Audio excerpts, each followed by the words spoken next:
भारत का हकीकी चेहरा दुनिया के सामने आ गया। इंतहा पसंदों और मोदी सरकार के गठजोड़ ने दिल्ली के मुसलमानों पर कयामत ढा दी। बलवाइयों के हमलों में मरने वालों की तादाद 17 हो गई और 150 अफराद जख्मी हैं।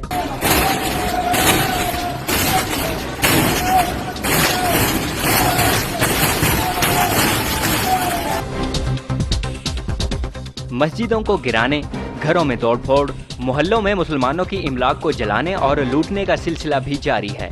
बीजेपी और आरएसएस के गुंडों ने मुस्लिम इलाकों में तबाही मचा रखी है। बजरंग दल वाले और पुलिस फोर्स वाले हमारे साथ, हमारे ऊपर गोलियां चला रहे हैं। इनके साथ मिलके हम चारों तरफ से घिर चुके हैं, हमारी मदद करें। मुस्लिम नौजवानों को इंतहा पसंद तशद्दुद का निशाना बना रहे हैं।